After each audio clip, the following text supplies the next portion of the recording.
పిల్లలు పేరెంట్స్ మెచ్చిన university సంకల్ Chand Patel university Gujarat. మీరు అప్పుడు క్రాంతి కుమార్ గారి సినిమాకి విలన్ గా చేస్తారని కేఎస్ రామారావు చెప్పిన సినిమా ఏంటండి? అది గుర్తులేదండి, నా బ్రెయిన్ నుంచి.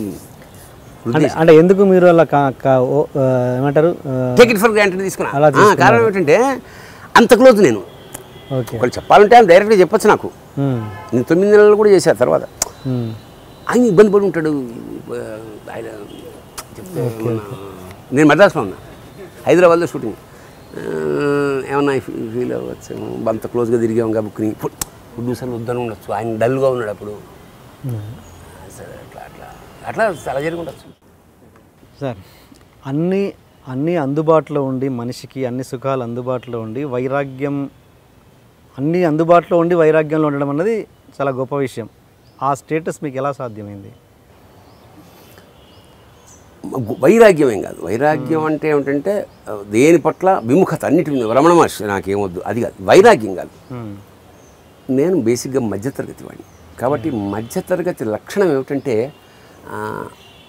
ఇంకొక రొట్టె ఉంటే బాగుండు, ఇంకొక జత లేకపోవడం అంటే అస్సలు లేకపోవడానికి, ఇంకొకటి లేకపోవడానికి తేడా ఉంది మధ్యతరగతి కూడా.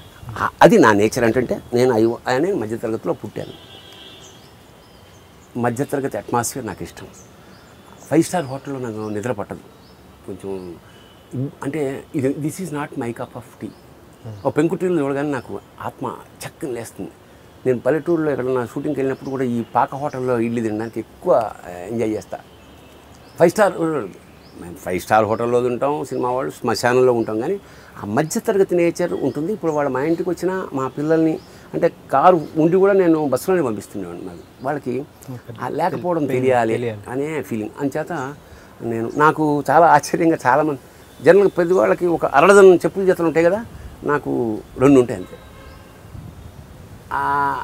మా అమ్మాయి ఎప్పుడు తిడుతుంటుంది, ఏది కావాలంటే అది మ్యాచింగ్ ఏమైనా వేసుకోవాలి అంటే నాకు నేను అవసరం చూస్తా. చెప్పులు ఎందుకే అద్భుతమైన, నాకు వేల రూపాయలతోటి కొనాలంటే నాలో ఎందుకురా మా నాన్న ఎలాంటి నేచర్ అంటే చెప్పు చిరిగి నాదేమన్నా హవాయి చెప్పు ఊడిపోతే పొద్దున్న లేచేటప్పుడు కుట్టు ఉండేది, దాని మీద ఒక తోలు వేసేసి దాన్ని చక్కగా చెప్పు కుట్టేసేవాడు మా నాన్న. కాకపోతే ఇది బ్లూ ఉంటే ఇది ఎల్లో ఉండేది. నాన్న ఏమేమో అడుక్కునే వాళ్ళగా ఉంటుంది, బయటకు వెళ్తే నీకు పని అవుతుందా అది చూడవా, పని అవుతుందంటే గొడుగు వేసుకెళ్తే దానికి ఒక ప్యాచ్ ఉండేది, కుట్టేసేవాడు ఈయన. చెంబులు మా నాన్న చేయని పనులు లేవు, అదే చెప్తున్నా అవన్నీ నిధులలో పెట్టేది. అట్లా ఆ మధ్యతరగతి తనమే తప్ప అన్నీ నాకు కావాలి. The best of the world కావాలి నాకు. ఇప్పుడు ఎండివర్ కొన్నాను నేను, ఇప్పుడు I-20లో కూడా పోతా. అర్థమైనా? నేను అవుట్డోర్స్కి వెళ్ళినప్పుడు జనరల్గా ఫ్రెండ్స్ రాజమండ్రి వెళ్ళా అనుకోండి, కారులో ముందు వెళ్తే నేను వెనకాల మూసుకోవడమే వెళ్తుంటా. ఆ మధ్యతరగతి తనం ఎక్కడ మిస్ అవుతాయేమో అని నాకు బెంగ ఉంటుంది. సంభవం ఎక్కువ జిల్బిల్ డ్రెస్సులు కానీ కాస్ట్లీ వ్యవహారాలు కానీ ఎందుకో నాకు నా మనస్తత్వానికి ఒకటే ఉదాహరణ. నేను మా మహర్షి జనార్దన మహర్షి నా శిష్యుడు సాలిడ్గా 10,000 ఇచ్చాడు ప్రొడ్యూసర్. కొత్త కాపురం నేను మావిడ మా శిష్యుడు ముందు నుంచే ఉన్నాడు. నేనేమిటంటే సంసారం కొత్త కాపురం ఎట్లా మొదలెట్టంటే ఇంటికి కావాల్సినవన్నీ ఒకసారి కొనేవాడిని కాదు. మావిడిని ఆటోలో తీసుకెళ్ళి ఇవాళ చెంచాలు అని పెట్టుకుని 4 చెంచాలు కొనుక్కు వచ్చేవాడు.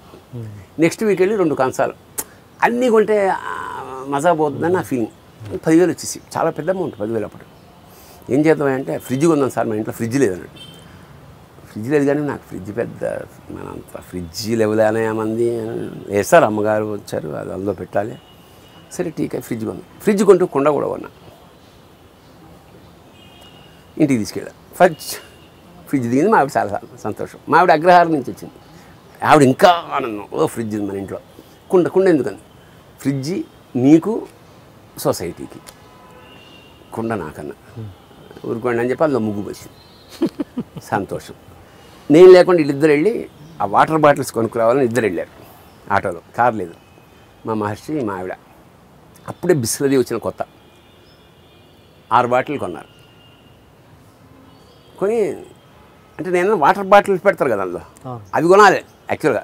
వీళ్ళు బిస్లరీ ఫుల్ వాటర్ బాటిల్ కొనేసి మా శిష్యుడు అన్నీ కింద అక్కడ దుకాణం ముందే పోసేసి 6 బాటిల్ తీసుకొచ్చి అందులో పెట్టాడు. కొన్నాం సార్ అని.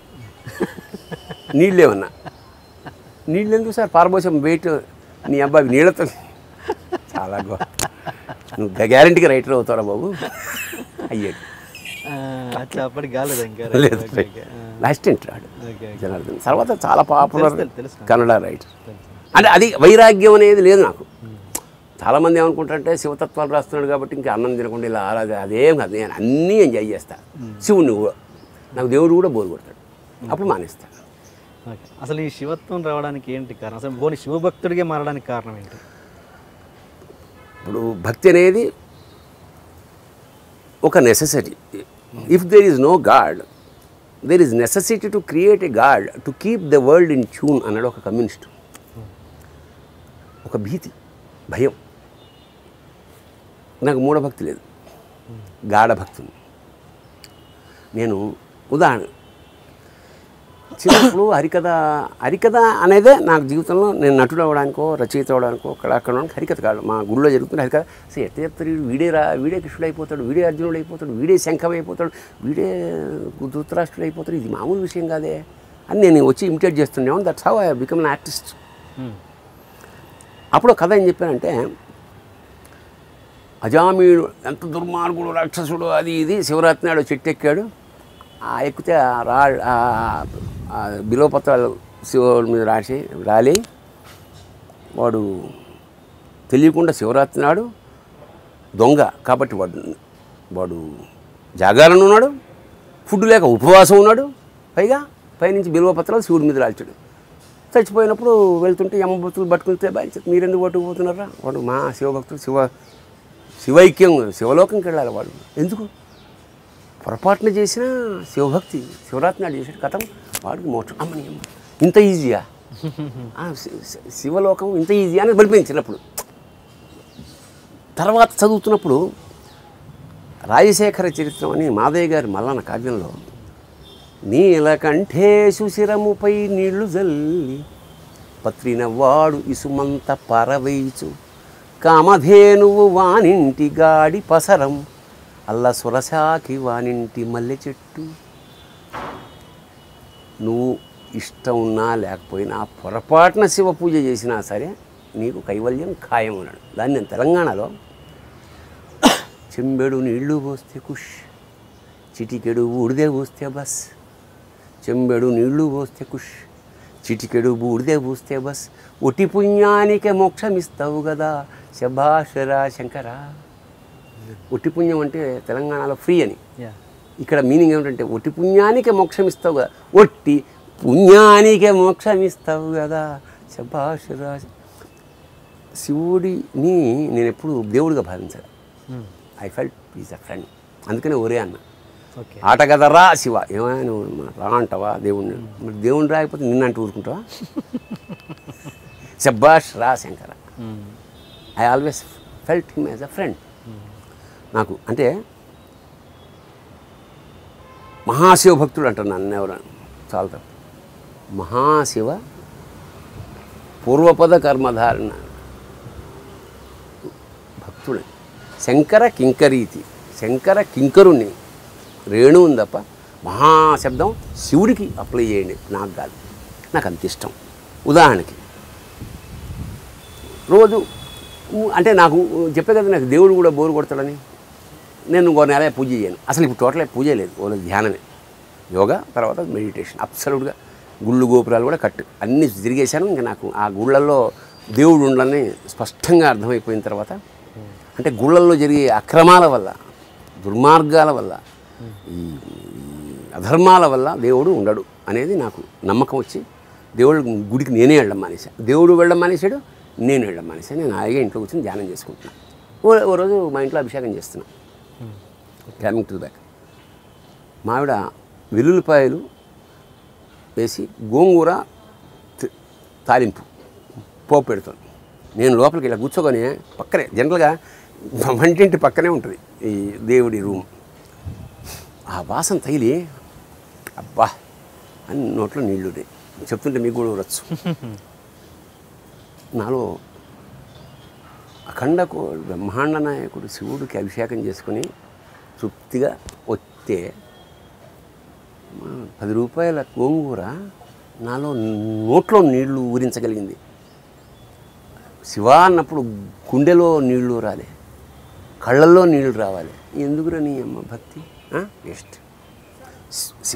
నువ్వు దేవుణ్ణి ఒకసారి స్మరిస్తే నీ ఒళ్ళంతా పులకాంకితమై కళ్ళల్లో నీళ్లు వస్తేనే నీ భక్తి, లేదా యాక్టింగ్ అడగొద్దు అని డిసైడ్ ఎప్పుడైతే నాకు మెయిన్లో దిగిపోయిందో ఇంకా టోటల్గా పూజ కట్. ఇంట్లో నేను వెళ్ళాను, వాళ్ళందరూ చేసుకుంటారు, నేను పూజ చేయను.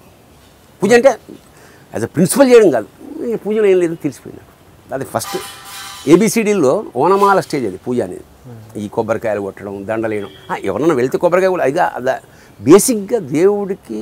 ఈ మధ్య ఇవి ఈ పూజారులు, ఈ దళారులు, లేదా ఈ అలంకరణలు వద్దు అని నిర్మలమైన శివుణ్ణి అందుకు నాలోన శివుడు ఎక్కడున్నారా శివుడు అంటే అప్పుడు వచ్చిన పాట పుట్టింది. నాలోన శివుడు గలడు, నీలోన శివుడు గలడు. నాలోన గల శివుడు నీలోన గల శివుడు లోకమ్ము లేలగలడు, కోరితే శోకమ్ము బాపగలడు.